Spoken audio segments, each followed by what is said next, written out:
I love you. Welcome back to the Couch Potatoes. You know the drill. Big ass couch. Sit on down. I'm the Green Traveler from Gorsh. If you do know the drill, if you're a returning couch potato for realies, thank you so much. This is... I'm the Faceless Leone, by the way. Welcome. Thank you. This is Green and Faceless on the Couch, a podcast about movies and TV, and this is the Potato Pick. It is. Like I said, we love our returning viewers. Thank you so much, listeners. Yes.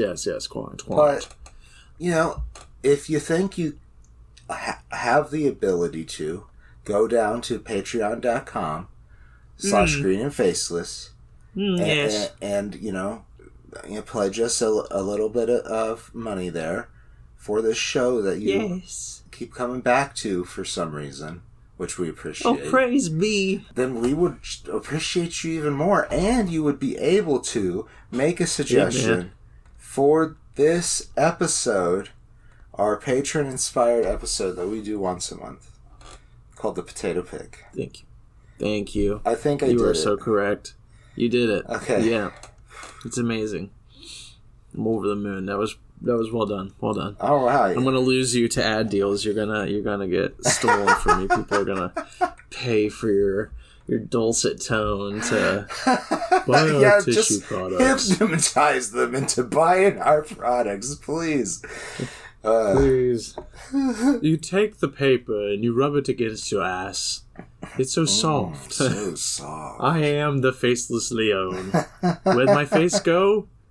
Ask the toilet paper. No. We have the Potato Pick. Occasionally, as you mentioned, our patrons suggest episodes. In this month, they had a good one. My mom's one out. There was a lot of good choices there, but Delma, congrats. Your Jodie Foster Spotlight is the winner. Yes. And I'm very excited it is. I could have sworn we had already talked both of these movies, but my research shows that we have not yet. Yeah, I feel like we watched them together in a relatively short amount of time, but I do think that was Regency time, because Sarah also... Yeah, like the 1800s. Yeah. Yeah, the late 1700s to 1800s, okay. Yeah. I don't know the years for anything. No, you're good. But I just watched Doctor Who. Yeah. Regency Doctor Who was pretty good. Anyhow, we're talking about... you know what was another great thing about the Potato Pick? What's that? We get money? We may never have gotten around to a very obvious segment for this show, and that is the actor spotlight. That's true. That's very true. I don't remember who first suggested one. That was my dog Xena. It was probably Mike. Probably, yeah. Well, anyhow, we are here talking about Jodie Foster. An excellent, one of my favorite actor and producer, director, all that. A lot of accolades. Oh yeah, everything. She does everything. She's amazing. Yeah, I'm sure there's things to say against her character as any big famous person. Everybody's done something stupid. But I do find her work very interesting. Yes. Yeah, we've actually talked one of her directed films. That's correct. And I think written films, Home for the Holidays, which is one of my favorite films. Did she write it? Maybe. She might have. I don't know. I know she directed it at the very least. She directed that. It's one of my favorite films. Right. I love, what's her name? Holly Hunter or Helen Hunt or... There's so many different names that are all the exact same. Is it Holly Hunter? I think it's Holly Hunter. I don't know, dude. Oh my god, it's terrible. I'm dyslexic. I'm so sorry, whoever you are. You're great in Home for the Holidays. We've already talked about it. We already sang your praise. But Jodie Foster, we're focusing here on her amazing acting talent. That's right. I don't like to objectify women, but at the same time, I will say it's an awful sentence right there. But Jodie Foster is probably my top 5 favorite beautiful women. Like, oh, I think really? she is just so beautiful to me. She's really pretty. I agree. She's pretty. Yeah. And we're going to start off with Silence of the Lambs. We will follow up with Contact. But she's very beautiful in Silence of the Lambs, specifically because director Jonathan Demme. Did he write this too? No, it's written by Ted Talley. But Jonathan Demme, I mean, it's based off a novel by Thomas Harris, of course, but screenplay by Ted Talley. But Jonathan Demme has a very specific directorial approach, which is a lot of close-ups. So we are very much in Jodie Foster's face for a lot of this movie, along with many other people. Yeah. More than faces. You get more than faces in this film. That's oh my goodness, you get a lot more faces. You get man balls. Well, I guess you get that. But also, I guess this is still technically a face, but you get a head in a jar. Oh yeah, that's true. Yeah, there's a lot of pretty gnarly things that happen. It's pretty gross. Honestly, it is not the gnarliest of the Hannibal Lecter films, and people might gnarly. That's a questionable on the gnarly side. That's true. That's yeah, fine. like sometimes they. I don't know that scene with the cops at the end. That still gets me. That's such a great scene.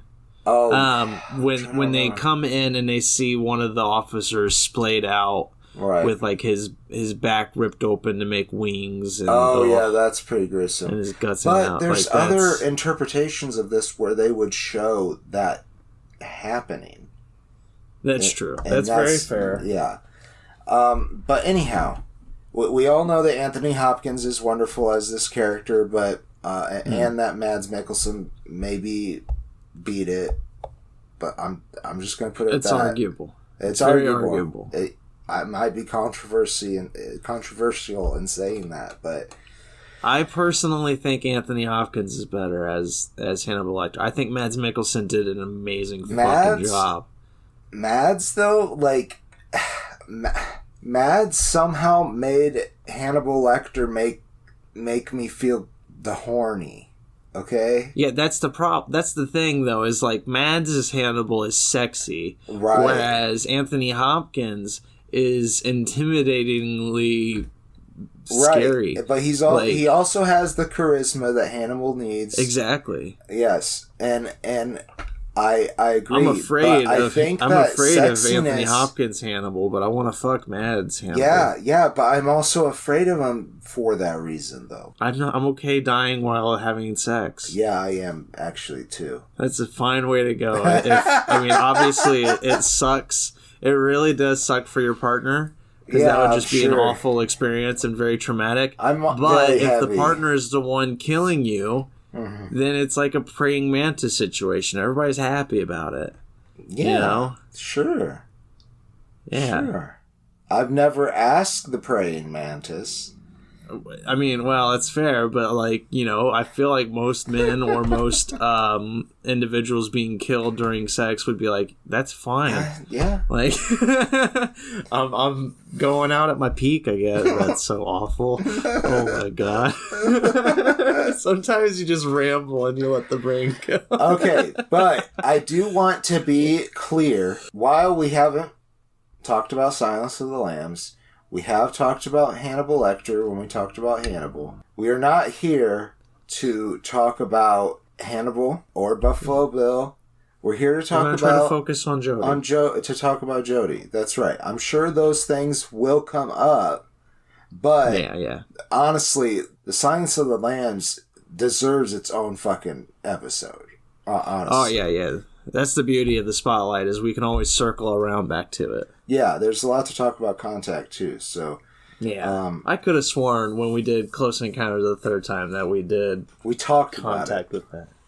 We talked about doing it, but I think we were like, there's something else that we don't have to rent. I think we did note with it. But now let's quickly synopsisize the Silence of the Lambs. Synopsinode? Synopsinode. You have Clarice Starling, young FBI in training. I don't know if it's yeah, she's great. She gets called by her whatever, her boss, Jack Crawford, played here by Scott Glenn. Now, I will say Lawrence Fishburne, I think he's a better Jack Crawford. But, no offense to Scott Glenn. Scott Glenn, like, when I saw this time, it was the first time I was like, oh, yeah, I have seen him in other shit. But it's mostly like him pretty old. Doesn't he play Stick at one point in Daredevil? Oh, yes, actually, I think you're right. I'm not sure exactly, but I think you're right. Yeah, Stick and Daredevil and the Defenders. Can't forget the Defenders. Can't forget the Defenders. Oh, jeez. Jack Crawford calls Clarice Starling, asks her to go interrogate Dr. Hannibal Lecter, a famous serial killer and cannibal, as well as a therapist. Hannibal the cannibal. Psychiatrist. Yeah, he would basically talk his psychiatric patients. Usually sometimes he would talk them into it, sometimes he would just kill them, sometimes it wouldn't even be his patients. Like, he just killed. And he ate them. And it's disturbing. It's creepy. He also had dinner parties. We're not here to talk about Hannibal. God, I would have loved to go to one of those. No, just kidding. Just kidding. But anyways, there is a serial killer out there called Buffalo Bill, who is killing women, typically women who are mildly overweight. Our synopsis called them obese or something like that, and it's like they're not really that obese. They just said overweight, which that's what they call anybody that doesn't have a 6-pack, I guess. Pretty much. And I mean, technically, I'm obese on the scale. Same. And I feel like I'm a pretty proportional person. I got some extra, but I take steroids. Yeah.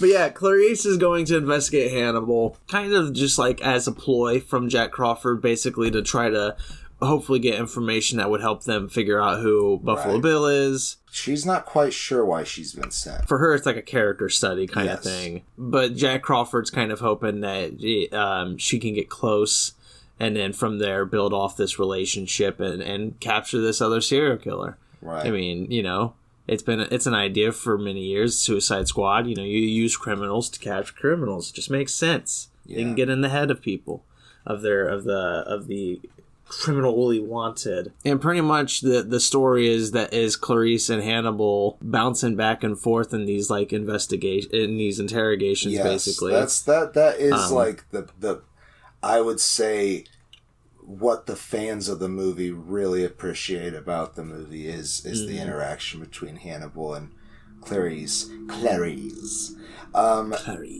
But there is definitely some great stuff with Buffalo Bill. Oh, who plays Buffalo Bill? Oh, yeah. Ted Levine. Yeah, Ted Levine is excellent as this character. He is fabulous, yeah. And once... But we'll talk about him more, I think, when we get to his interaction with Clarice. But I do want to talk about this first scene. Right away, Hannibal... Hector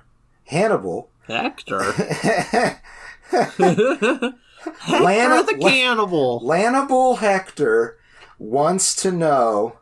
They do know that Crawford sent Clarice because of Buffalo Bill, so he immediately sends her away.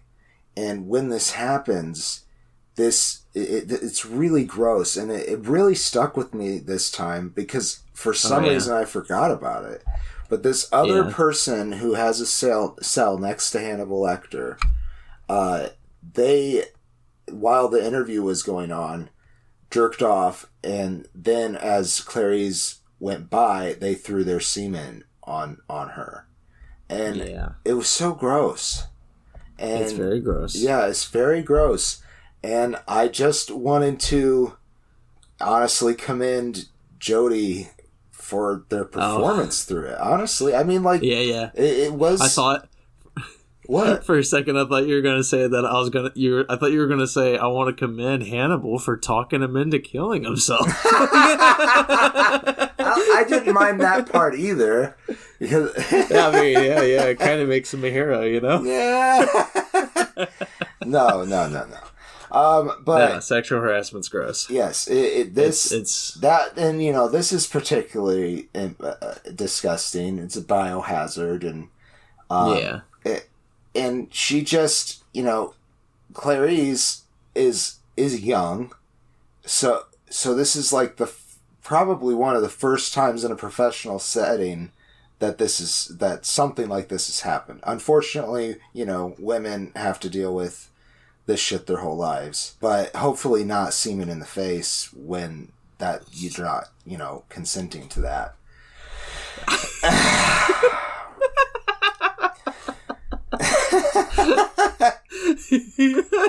Walking on eggshells like crazy.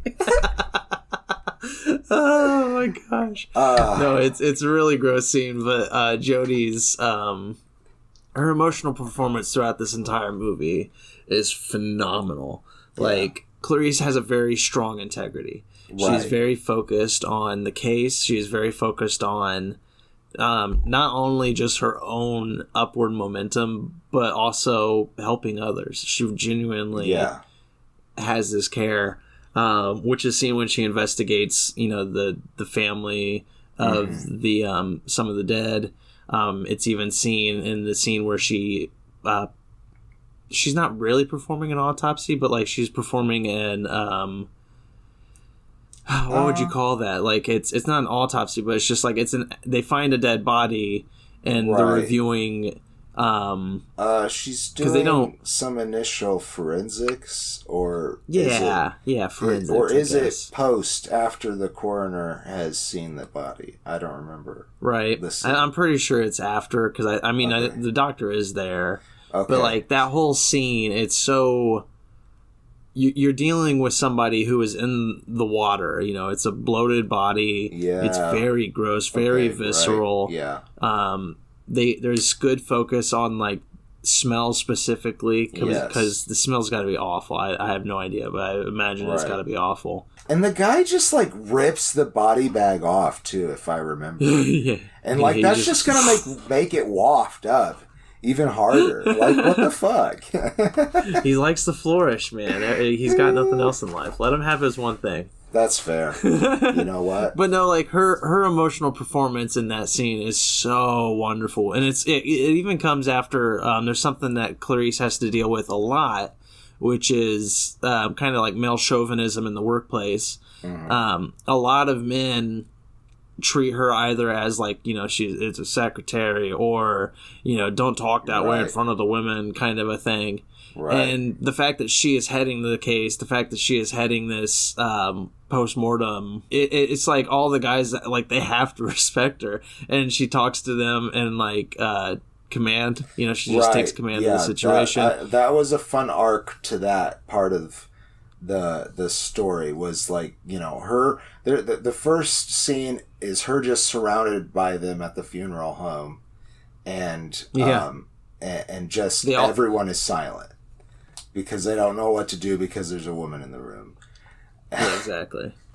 And even Jack Crawford takes the leading law officer outside of the room. He's like, can we discuss this, away from sensitive ears? Right. I love later on in the car when they're driving back, Jack Crawford like turns around in the car to look at Clarice, and he's just like, that really bothered you when I called out the fact that you're a woman, basically. Right, yeah. And she's like, I know you don't feel that way, but the way you act is representative of the workforce. She's like, if you don't... Yeah, it matters, yeah. Yeah, exactly. She's like, if you want to support women rising up in this, then you have to show that they're equal. Right, and and he is her biggest proponent of getting through the academy. She's his rising he's kind star. Of like... Yeah, he's kind of like a father figure of sorts in the workplace. Gosh, that sounds weird. Mentor. But what I really love in that that autopsy like scene though is you really do see Clarice's. She really cares for that girl, the dead girl. That is. Oh yeah. You can hear she feels very sensitive, very almost protective of even what she's recording on tape, right. and it's just like she still wants to help through people the so work, much. Which exactly a normal person wouldn't be able to do. It takes a special person to be able to compartmentalize the trauma of seeing dead bodies. Yeah, it's fucking rough. No, I love Clarice Starling. She is such a great character. Yeah, for sure. Very human, very realized through Jodie's performance. Mm-hmm. And I mean, there's not really much more to the story, but specifically, you wanted to talk about Buffalo Bill's interaction with Jodie. Yeah. At the end, when she is the first time she meets Buffalo Bill, whose name is Jamie. Jame, it's just Jame. Anyways, Jame, yeah. She meets him at the door. She actually thought it was his mother's house. And that's because legally it still is. They do show his mother at some point. Yeah, it's pretty gross. Yeah, that's one of the more gnarly parts.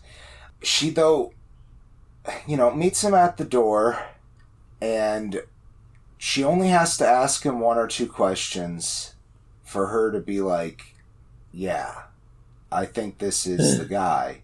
And I don't remember what. Yeah, I don't remember quite exactly what it was that clued her off. It's the moth. She sees the death's head moth on the wall. She has to come in to ask questions, and he lets her in, gets her water, which she shouldn't drink, and and she sees the moth on the wall, and that's the dead giveaway. And then they fight. So there's like fight choreography.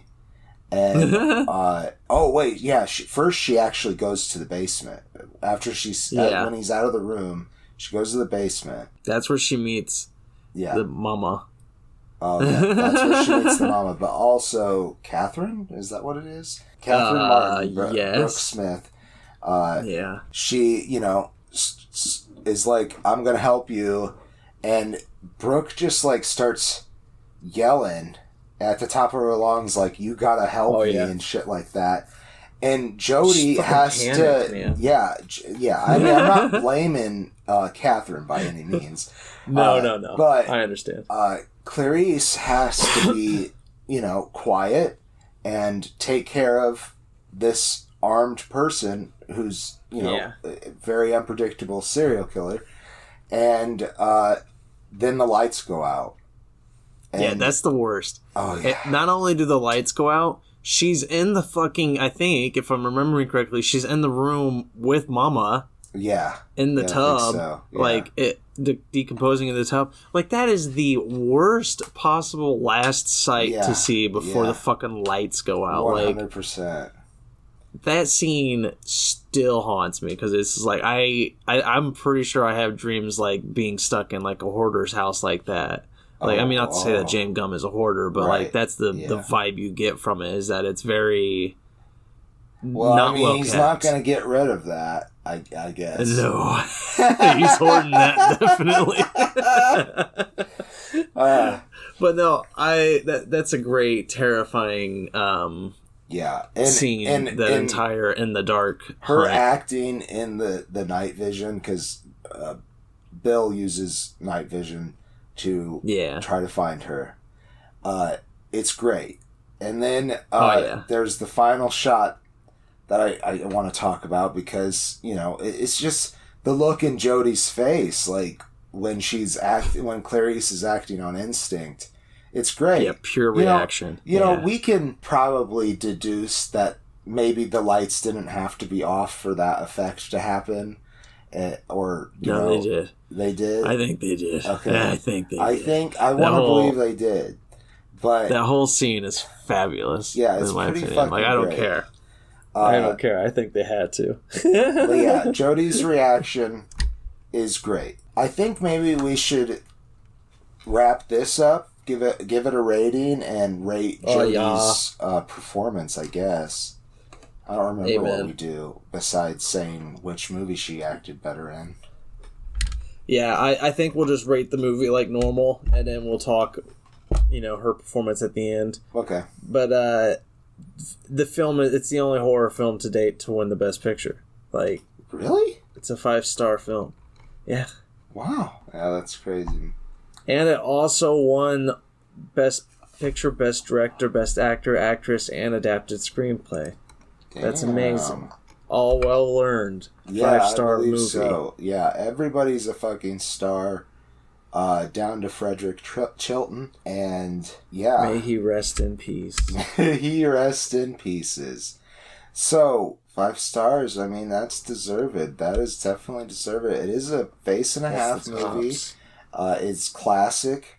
It will always be classic, even if they redo it. I mean, obviously. I do have an argument, though, to redo these movies, and that is to have the same cast be in a portrayal of, each of the novels. I think that would be really interesting. But this Silence of the Lambs is gonna always win. Sorry. That's fair. Yeah. No, I was gonna say, if I had a negative about the movie, it would be, we would have to talk more about the trans, the use of a trans character. Right. But that's not, in my opinion, it's not really a negative. But there's, I think, an argument to be made.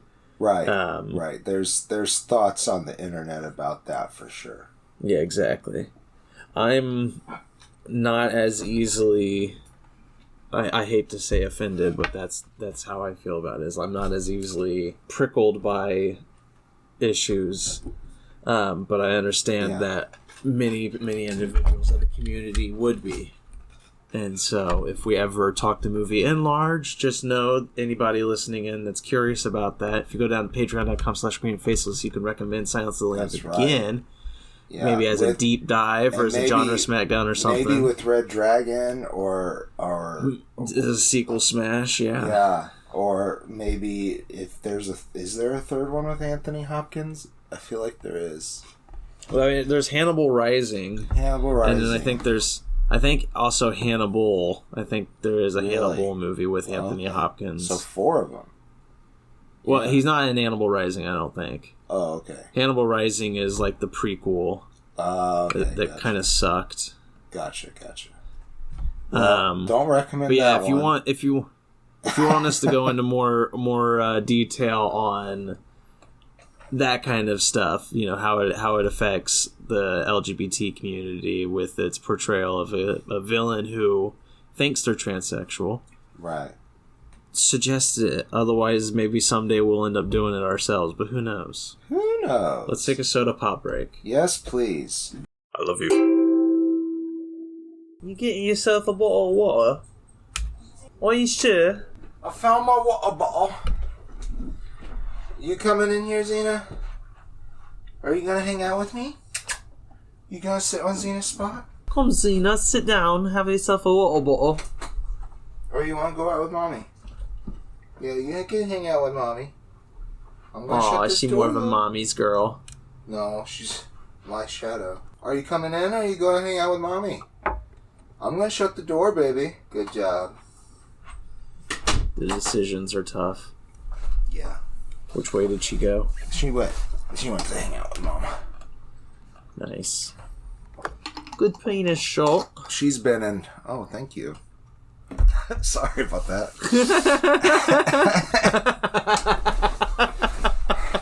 Are we back? Oh, I think we're back. Thanks for coming back, guys. Occasionally we have to step away and wet our throats. Yeah. So that we can continue to speak. Or get more things to wet our throats. It's weird. I don't have a face, but I have a throat. It's a good throat. It's the best throat. Thank you. It's the deepest throat. Oh, yeah. All right, Contact. My throat is so deep. Contact. Tell us about Contact. Okay. So we have Dr. Ellie Arroway. It's basically the story of her life and her accomplishments. But it is about... It's a saga? It is a saga, but it is about her search for extraterrestrial life, intelligent extraterrestrial life. Does they phone home? Yes. And somebody does put out a ring of the phone, but this is much later in the movie, and it's a video of Adolf Hitler. The aliens sent back Adolf Hitler. Yeah, and that seems ominous. That seems very ominous. Yeah, they're like, who the fuck is this? Yeah. It seems ominous for our cultural perspective on it. But their argument is it took X amount of years for the video of the 1936 Olympics of Adolf Hitler, giving the opening ceremony speech. It took so many years to get to Vega, and it was the first TV signal strong enough to pierce the ionosphere. And when they got this message, they believe, the doctors in the movie anyways, the scientists believe, that the smart ones. The Vegans, I guess. The Vegans, not the vegans, the Vegans. Vegans. Vegans, okay. I thought you said Vagians. Or Vagians. Or Vagians. The Vaginians. The Vagans. The Vagans. So they believe that the Vagans got this and were like, oh, somebody's out there. And they just sent it right back. That's the theory. Yeah, message received. Thank you. Yes, that was cute. Mm-hmm. I love that you took the time to explain and give the excuse for Hitler being the alien's first response. Because and it's so weird. Because it's the weirdest part of the fucking movie. Like it is, but it's truthful too. It's like that's one of the first televised things. Yeah. I bet I bet the thought from the writer was, hey, I want to figure out what the first strong enough television signal would be. Yeah. And it was this, and they're like, oh, that would really play into the tension. I bet that's the way it happened, but still, did it have to be Adolf Hitler? Yes, because that fuels the military side of things. Right. That makes them become very gung-ho. I don't know if that's appropriate. I don't know where that comes from. It makes them become very macho man. Yeah. And they're just like, we're going to step in. We're going to take over now. This is aliens talking to us. Yeah. No, thank you. I'm James Wood. Be saying, I'm James Wood. God dang it. Michael Kitts. He's fabulous in the movie. Let's be honest. Yeah, he's really good. He's very hateable. He brings the Hades vibe. But he's also pretty strong. Oh yeah, but he also, like, from the perspective of somebody who is in charge of defense, the things he says make sense. Agreed. But it's just what I'm really upset about is how he treated Ellie at the end of the movie. That pissed me off because, you guys did a lot of work together over the years and whatever. But whatever. They expanded upon that in the sequel, Oppenheimer. Oh, did they? Robert Downey Jr.'s... It is honestly, like, when you think about it, it is kind of similar to... never mind. It's a really awful analogy that doesn't matter here at all. Okay. Go watch Oppenheimer. It's a fabulous movie. I heard it's good. I still haven't seen it. How dare you? But yeah, young Ellie, she hears this signal. She's one of the first to hear this signal. But she's been listening for this signal her whole life. I think she is the first. Yeah, she spends a lot of her free time. Exactly. Yeah, if there's anybody on planet Earth that this would mean the most to, it would be her. And so it's fucking phenomenal to watch her get excited about this. Even young, not only does Jodie Foster, of course, play Ellie, young Gina Malone plays child Ellie. And I just wanted to say that Masha Skorobagatov played young Clarice.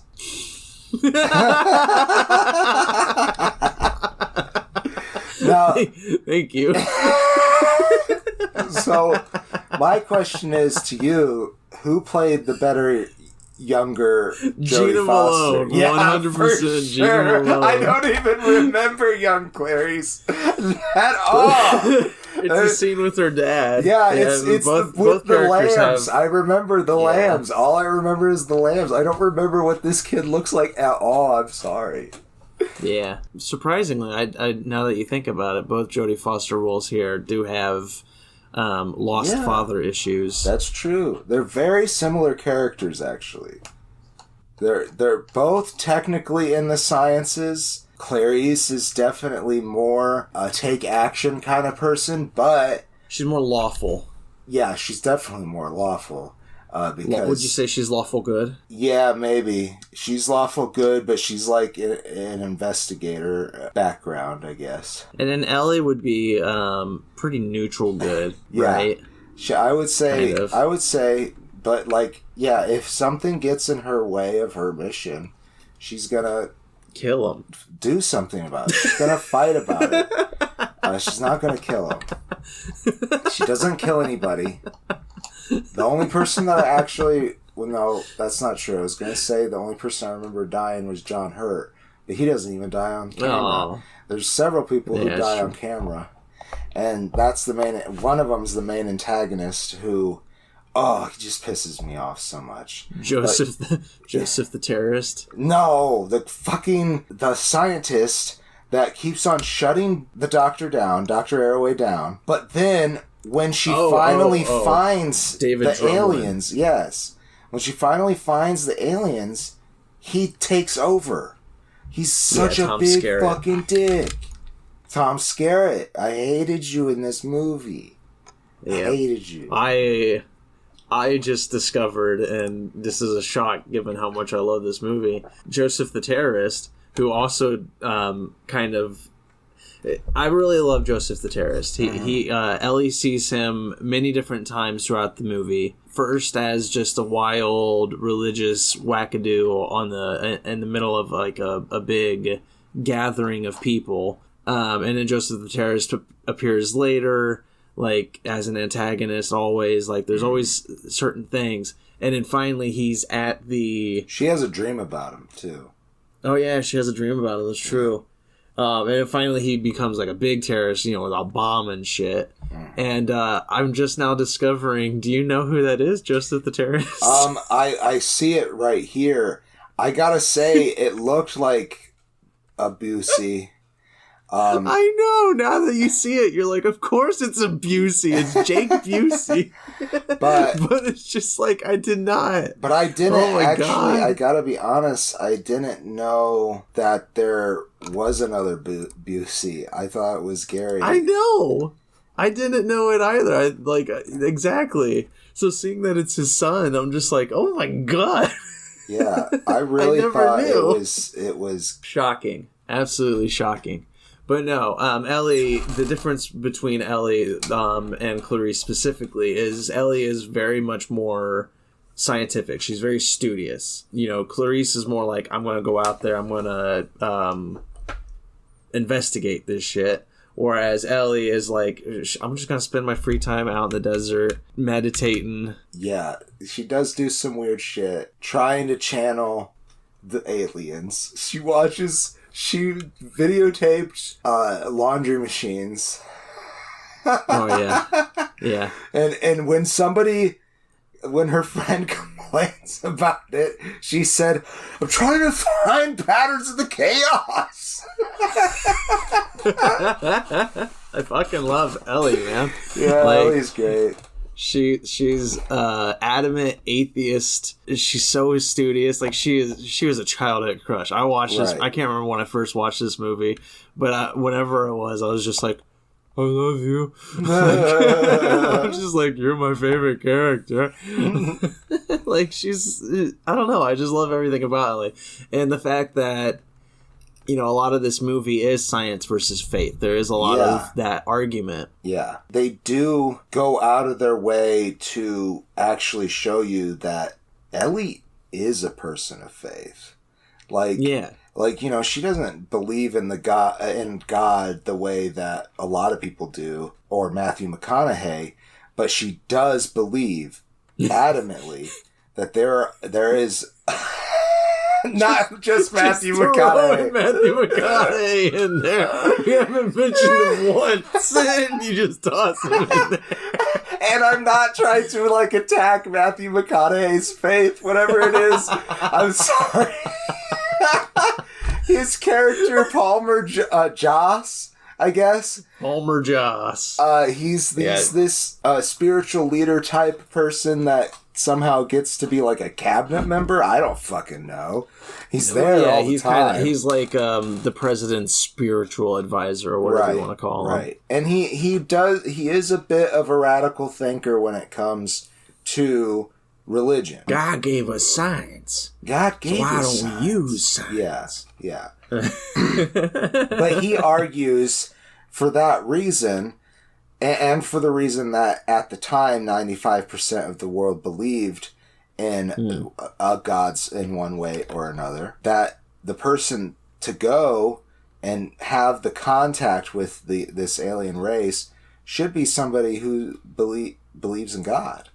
And I don't disagree with his argument at that time. I think those numbers are a bit different nowadays. It has been. It has been 30 years. No, I as an atheist, I remember reading. I watched this movie first, and then I read Carl Sagan's book, and then it's been kind of off and on for the past 20 years, where I've watched the movie maybe 3 times or 4 times, and now I've read the book 3 times. And every single time, I find the faith argument so compelling. It's really good, yeah. Yeah, only Carl Sagan can do that, let's be honest. Carl Sagan had a way of just talking about life that, he's a mediator. Even if you... Exactly. Yeah. It was so wonderfully delivered. Oh. What? The medicine alarm is going off. Oh. We're good. I have to take my medicine. I'm an old person and set alarms for that stuff. Hey, I have to do that kind of thing too. Granny, give me my pills. I gotta take the afternoons. Oh shit, I forgot my evening pill. Oh no, is this Tuesday? Who are you? Oh my goodness. Yeah, the faith arguments are so compelling, and that's one thing I really love is Matthew McConaughey and Jodie Foster's chemistry. Yeah, is really honestly it's surprisingly good. Yeah, they do have a romantic involvement. It's like off and on through. There's lots of years that are involved in the film. Yeah. It's a very long movie. And it's fascinating to me because that's one of the things that is they have such a respectful way of approaching each other with such differing views that are so... Yeah, you say that, but after they finally decide to hook up, which is their second meeting, if I recall, she does the one night stand, I gotta go kind of thing. Oh yeah, she feels scared about it. Yeah. But that's not a respectful thing to do.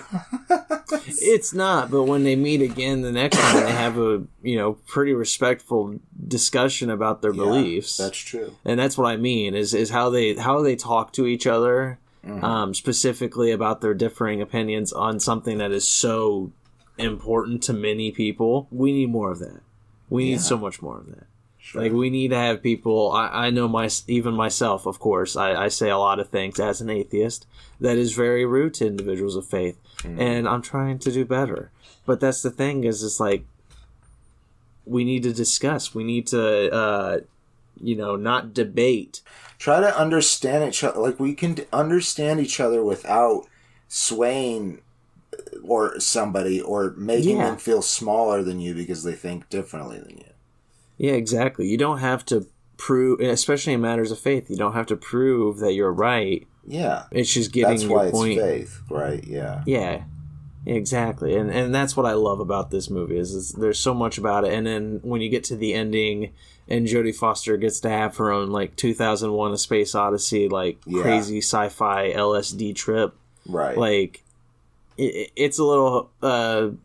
goofy at the end with the imagery of her father and everything, but I like it. Yeah, it's bittersweet. I really love it. It always brings me to tears a little bit. I know, yeah, but I do kind of want to talk goofy, about though. that. Because she asks once if it's really him, and they're like, "It's me, baby." And oh yeah, and they hug, and she cries a bit, and then she's like, "Oh wait, it really isn't you." And I'm like, that's a very strange part to me too. It's weirder than the Adolf Hitler thing. It's like it's well, like you're trying to understand the aliens' way of approaching this without they've done this many times. They know that the best way is to get in close, to like let them feel safe, and then once they feel safe, once they realize, typically I guess it is like, maybe it's been proven that once they feel safe, they're more reasonable. They're more like, oh, you're not actually my my loved one. I can tell that now that I've hugged you. Like, I don't know. I'm making excuses for it where it's not needed. I still think it's very strange. Like they could have. She could have been like, "Dad," and that's the disarming part. She's like, "Dad," and then he could say, like, "No, baby." He could be like, "If you're comfortable with that, you can call me Dad." But I am a vegan. I am a vagina. You can call me Daddy if you'd like. Yes. Now it's time for the probing. Let's talk a little bit more, just specifically about Jodie. Yeah, now let's bring it back to Jodie after we talk about probing. I don't dislike her performance in this, but I do feel like I love Ellie. It's a very, she plays this character a lot. Is what it is. And I don't know if Ellie was one of the first ones that she was playing this character, but it's just very familiar to, it's Jodie Foster. And that's fair. That's not always fun to watch. But I'm not saying that I didn't have fun watching her or this.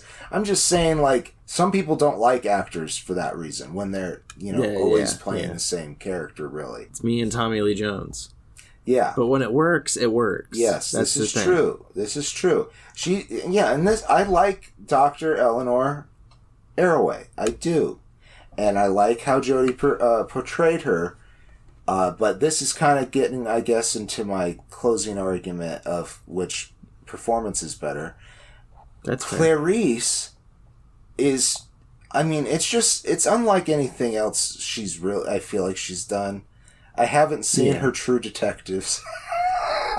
That's actually true. I haven't seen that either. I really loved is she in? I think the new True Detectives stars her, if I'm not mistaken. I'll look it up real quick. That's kind of funny because Woody Harrelson and Matthew McConaughey were season 1. Yeah. And I loved season 1. I did not watch anything after that. Just because I suck at watching television. It is called True Detectives Night Country, and it stars Jodie Foster, Kaylee Reese, and Fiona Shaw. It's probably pretty good. Probably pretty good. Oh yeah.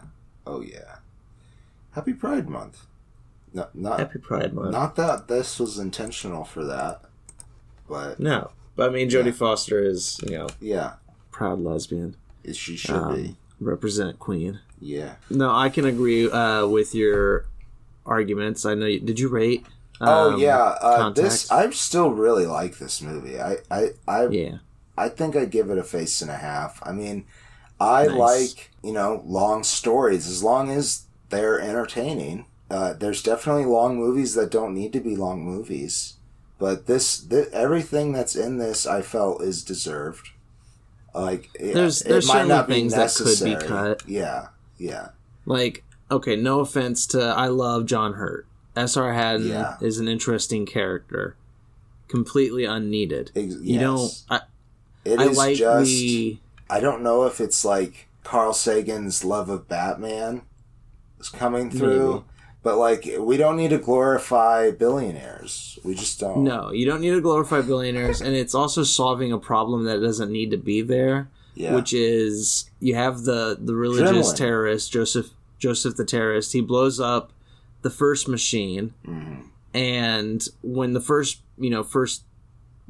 I'm going to call it a Stargate machine, but you know, he blows up the first Stargate machine, and then it's just like, oh, we no longer have a Stargate machine now. And then you have a billionaire come out, he's like, I've actually been building a Stargate machine in this regional area. Nobody's noticed at all. No planes have ever flown over. Okay, no boats have ever gone near. He did say that the American and Japanese government got together and decided to make a backup. They excused it. Which, honestly, that made sense to me. Because if you're gonna spend so much money on one machine, you might want a backup. Exactly. But the problem is it's really an unnecessary plot convenience. Yes, it's 20 extra minutes of time that you don't need in a movie that's 2.5 hours fucking long. That's right. But he also is the plot getaway for Drumlin shutting her down time and time again. So I'm still not saying that's necessary.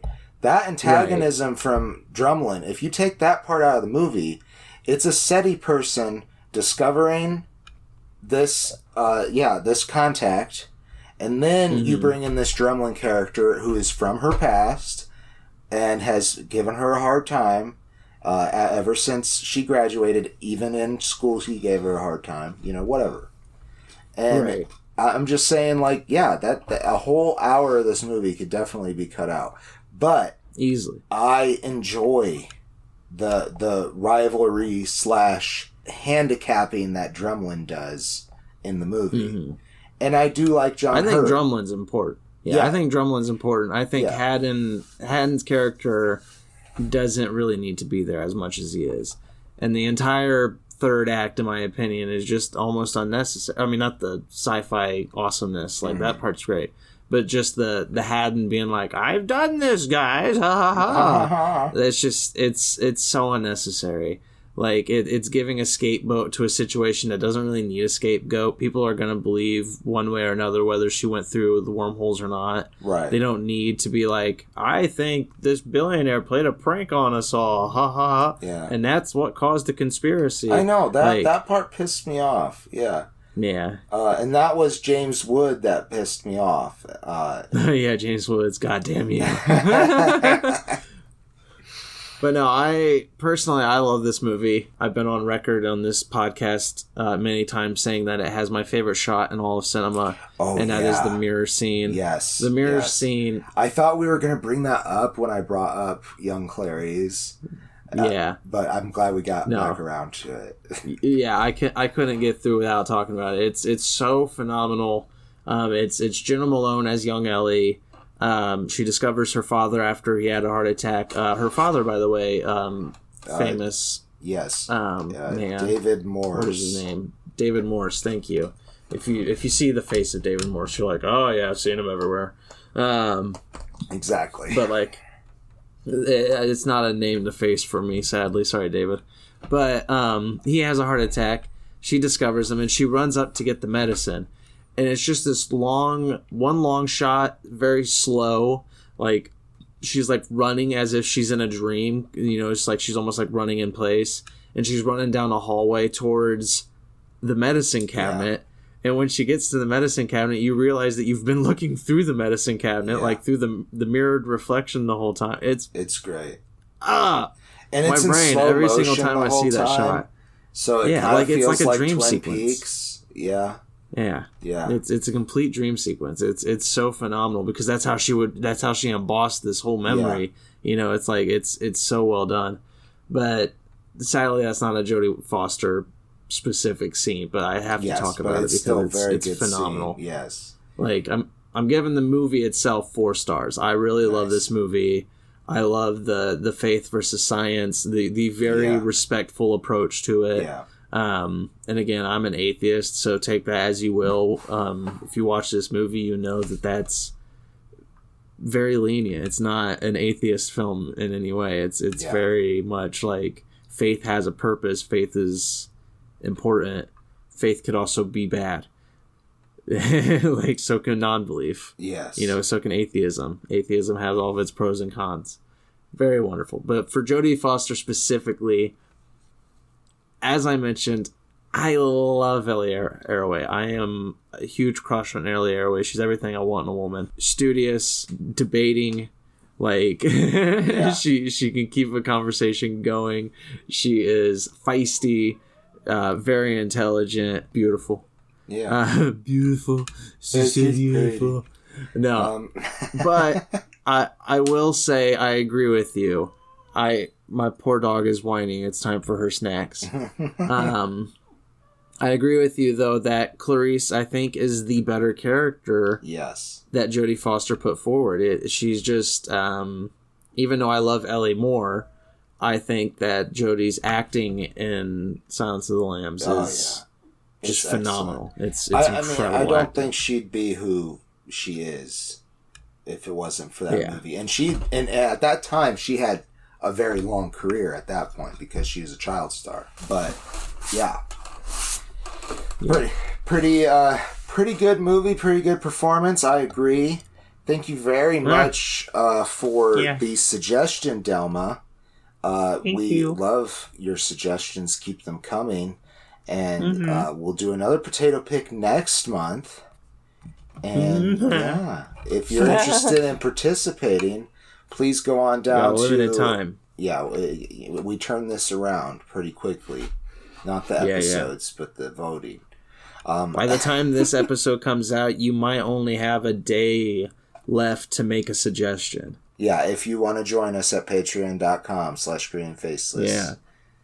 However, that's true. If you miss that deadline, you're always welcome to vote. The voting is... You might have to create an account at Patreon. You can also just vote on our YouTube community page. It'll be up there as well. That's right. But you don't have to subscribe, technically, to vote. If you just want to create an account with Patreon and be like a free follower. Yeah. We don't really have free followers, but like the voting is open to the public is what I'm saying. You can vote. You just have to put your email in. Yeah. It's fine. Everybody else has YouTube. Your email already. YouTube, our channel is called FictionWorks19. Okay. Well, that's right. I think we did a show. You don't think we can ramble for 5 more minutes about nothing? I'm sure we can. I think we can. But I don't want to. I'm the Green Traveler from Gorsh. And I'm the Faceless Leone. I gotta take my meds. Thank you so much for listening. Safe travels, and good night.